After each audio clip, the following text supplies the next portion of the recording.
Hey everybody, this is Eli G. Brown / Eli G. Brony, and welcome to another classic Bionicle set review.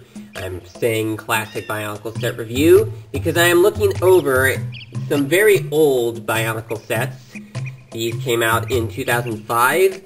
On the left is Toa Iruni, and on the right is Toa Norek.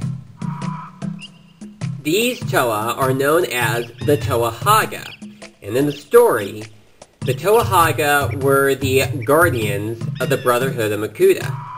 Each Makuta had its own set of Toa Hagah, and in this case, Iruni and Norek are from Pterodax's group of Toa Hagah. However, once they found out that Pterodax was planning on taking over the universe, they turned on him. And much later, they would get mutated into the Hagah. Now this is only 2 members of the team. The other 4 are Ga'aki, Kulis, Kooks, and Bumanga. None of them were released in their Toa forms. Only Iruni and Norek were. And what we have here, we have a Toa of Air, who is green and gold, and a Toa of Fire, who is red and silver. Now, it kind of is hard to know as to what color the other Toa might be, except for the obvious blue, brown, black, and white for the respective Toa. But what their secondary colors would have been, it's really hard to know. I mean, I really don't understand why Iruni of all Toa would be like gold when he is a Toa of Air rather than Norek, who is a Toa of Fire, and he has got silver.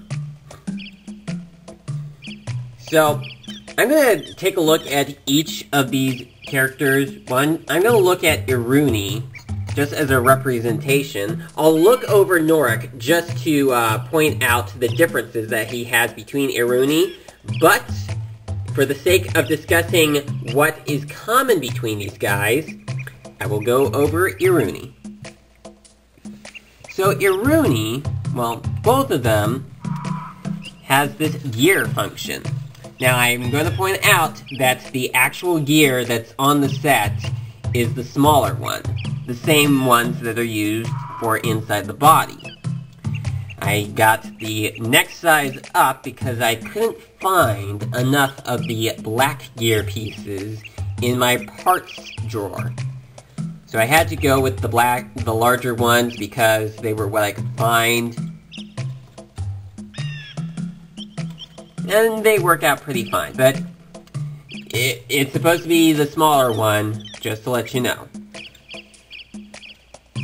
Now, as far as I know, Toa Iruni and Toa Norek are considered to be some of the rarest Bionicle sets of all time. And I can see how that is, because they were released as special edition sets. They were released during the 50th anniversary of LEGO. And that's all I gotta say, really. Now, they both have this gear function on the back, which moves the arm up and down.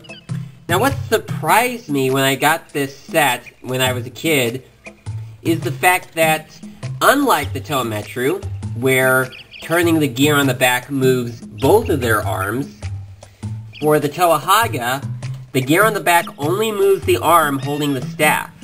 This arm does not move at all, at least not from the gear. Now the arm here, this is how the arm actually is. It is connected using one of these pieces in a light gray, which, when I got Iruni back in 2005, this was my personal first time seeing this piece in this color. And it easily fooled me. It fooled me into thinking that this arm was connected the same way as this arm, but it's not. So that is a really easy fool there. Good one, LEGO. And they have about the same main torso piece as the Toa Metru, and the same overall build as the Toa Metru, even having the same style of head. And they also each contain this Ruduka spinner launcher. Now this is a Ruduka spinner pad, which are only available in the Toa Hagah sets. Iruni gets one in gold, and Norik gets one in silver. And each of them contains 2 Ruduka spinners. In Iruni's case, he gets one in gold and one in green, and in Norik's case, he gets one in silver and one in red. Now, as far as I know, the green ones are a lot rarer. At least, I think that this is about the only set where you can get a solid green Ruduka spinner. I mean, Umbra included a couple of the green and silver Ruduka spinners, but if you're looking for a Ruduka spinner that is pure green, Iruni is the set for you. So that's pretty much what similarities these characters have between them. Now I'm going to talk about what makes them different from one another. What makes them different, besides the obvious colors anyway. Well, for Iruni, something that makes him unique from Norik would pretty much be the shoulder armor, the chest armor, the lower legs, the staff piece, and the mask. I'll bring Norik over here so I can do a comparison between them. Well, they do use a number of recycled pieces. No, not many new pieces, at least not in any new colors. I mean, off the top of my head, I'm going to name the following pieces in each set that you would not be able to find anywhere else. This staff piece right here on Iruni's weapon, which is the same as the Chronicler staff piece. I think that's what it's called. I personally called it the Kikanalo head staff piece because Kikanalo was my personal first set to include that weapon piece, but I think that it was introduced as the Chronicler staff a year prior. But this would be the only set in which you could get it in this dark gold color. I mean, you could also get it in the lighter gold color with Brutaka, but that was a little brighter than the gold that we get for 2004 and 2005, which is a little darker than the older one, or the newer one, rather. Another piece that you would not be able to get in any other set, which comes with Iruni, would be the mask and the chest piece right here. All the other pieces, oh, and also the Ruduka spinners, well, the Ruduka pads right here, as well as the green Ruduka spinner, are only available with Iruni. Well, the gold one is only available with Iruni, the silver one is only available with Norik. And what about new pieces for Norik? Well, Norik doesn't include as many unique pieces as Iruni, whether they be recolors or new pieces in general, though in Norik's case, he doesn't have any pieces that are unique to him. Although Iruni eventually wouldn't either, but as of the time that he was released, the only unique piece, not counting the color, would be the mask, because the masks would later be reused on Defilek and Dakar 2 years later. Now, some new pieces, or some unique pieces that Norik would have, would be the silver mask. I think it's the Peku, I think that's what it's called. The Peku. It's actually the same mold as the Kiril, the mask that Kiraga Duma wears, and I'll get more into that in a bit, but it's actually a different mask with a different power. I assumed that it was the same one until I read up that it's actually a different one. So the only pieces that come with Norik that you would not find in any other set in these specific colors would be the mask and the Ruduka pad piece. Correct me if I'm wrong, but I'm pretty sure that those are the unique pieces. Now, Norik, his difference with Iruni is that while Iruni has Rakshi leg pieces, used for his lower legs, Norik has the Vaki leg pieces. Iruni has the Galak Kal shield piece on his torso.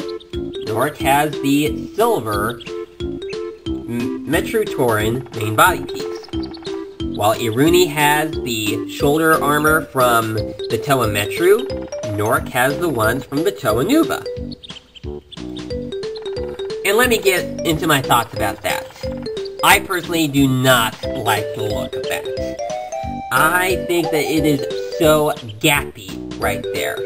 I mean, it almost looks like you could put in a knee armor piece in there, but there's not enough room, actually, to do that. I mean, you could cut up a piece, but we're not talking about cutting up pieces. Because we don't want to ruin the pieces, do we? Okay, so that's just one complaint that I have there regarding Norik. Now, what's also quite interesting among these two characters is that there are a number of things that are featured on each of them that I never would have expected when I saw the first images of them. I'll go into talking about Iruni first, because he was the first of the pair that I got. Well, this I pretty much did already know about. The black lower body piece where the legs connect to, it is in black, not in green.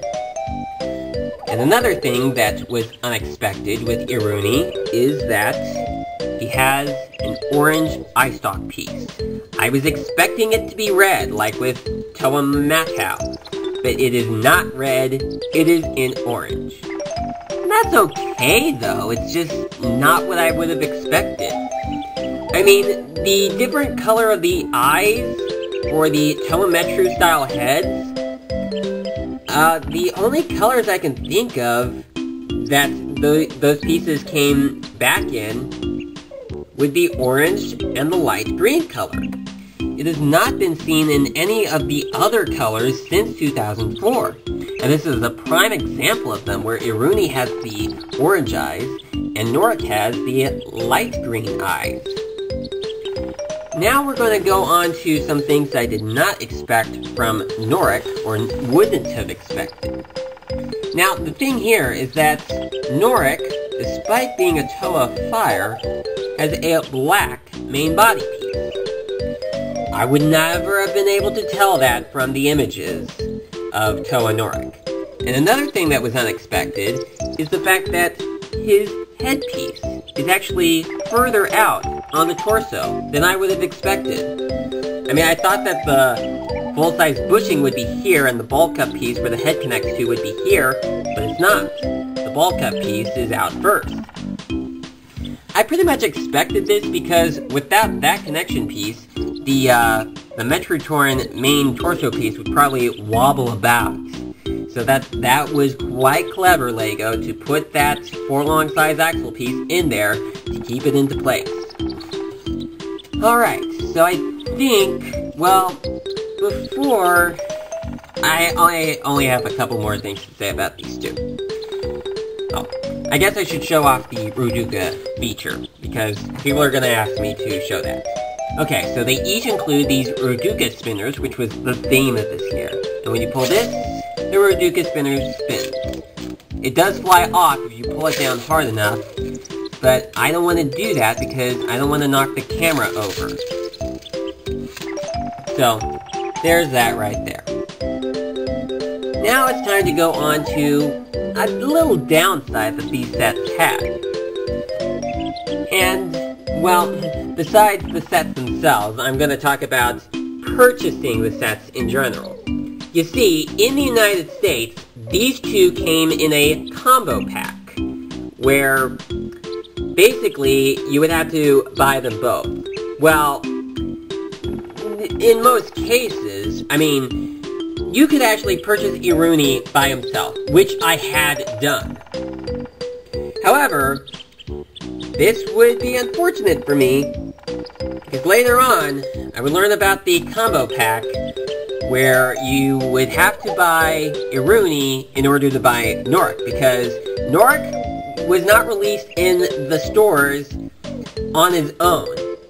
He was in a combo pack with Iruni. So that is a really bad move that LEGO did. I mean, making it so that you could purchase Iruni without Norik, but you couldn't purchase Norik without Iruni? What if there was somebody, such as myself, that did not know about that until after purchasing Iruni? And even so, why make it possible for you to purchase one of these guys without the other, but not the other one? I mean, if I can purchase Iruni by himself, I should also be able to purchase Norik by himself. But I could not.